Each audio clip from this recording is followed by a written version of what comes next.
Hello and welcome to this week's episode of 5 to 10 Minutes. Today we'll be launching our investigative report into Pan Am Flight 214.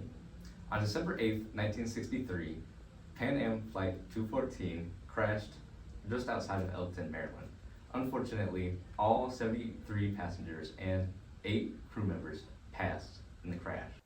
Today I will be referencing a video call with CEO Juan Trippi. Juan, first, give us your point of view that day of the incident. Well, when I first heard of the accident, I was completely devastated. You never want to hear about any planes going down in general, let alone one of your own companies. My thoughts and prayers instantly went out to all the people who died in that crash and the family and friends of those people. So, why did lightning ignite the plane? Thank you for asking this question, Pete. Me and my safety team have been consulting each other about this since the date of the crash, and we've just narrowed it down to 2 theories as of now.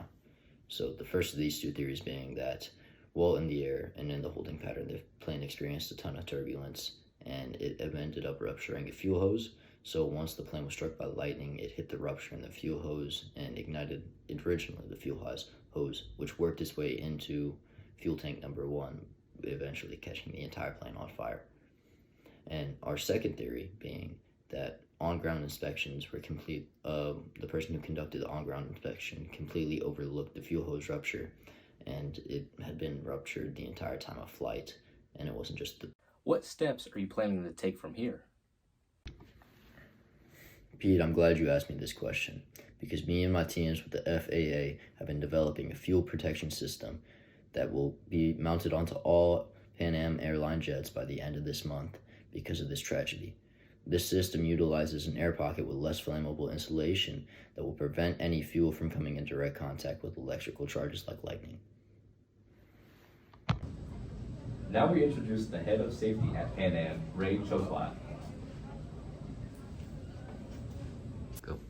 Why did Pan Am Flight 214 fly into the storm instead of taking another path? So, as you can see here, instead of taking another path, well, that's because the pilots who flew on the same route that same day said that the weather was actually fine. And the most that might have showed that there might have been was a small amount of turbulence. Well, when Flight 214 got there, that was definitely not the case. The weather was very windy, there was icing, and there was even thunderstorms. Thanks, Ray. Now introducing George F. Newth. What was your view that day? Well, we were in our arrival path, and we obviously encountered some thunderstorms and inclement weather. So we were instructed by ATC to enter a holding pattern at about 5,000 feet with a couple other aircraft at several altitudes. And next thing you know, we were struck by lightning, and our left wing was on fire, and we crashed. There's a lot of suspicion of your state during the crash. Do you want to comment on that? Well, I was a 45-year-old pilot with over 17,000 hours and nearly 3,000 of those hours being in the Boeing 707, which was the model I was in during the crash. So I don't think my experience is any concern at all. I wasn't intoxicated or anything. There was no evidence of carbon monoxide poisoning, so there was nothing to be concerned about with my condition. There's also a lot of suspicion on the aircraft during the accident. What do you have to say? The aircraft had shown no signs of anything wrong until the lightning did strike the left wing, so no evidence of anything going wrong before then. Thank you, and may you rest in peace. Thank you for having me. Thanks, George. Now introducing John Deere, local resident of Elkton, Maryland, and environmentalist.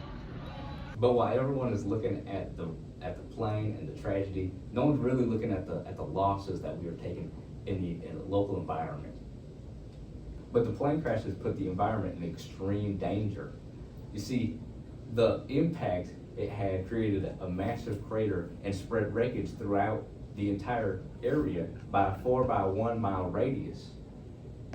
There were 2 main pathways that the wreckage took and 3 main concentrations of severe wreckage strewn throughout the wilderness and fields of Maryland. The farthest piece of wreckage was 19,600 feet away from the main crater. These are extreme numbers. I mean, the engines were buried 10 to 15 feet in the ground. This has been 5 to 10 minutes, and these have been the stories of real people experiencing real tragedies. Thank you, and good night.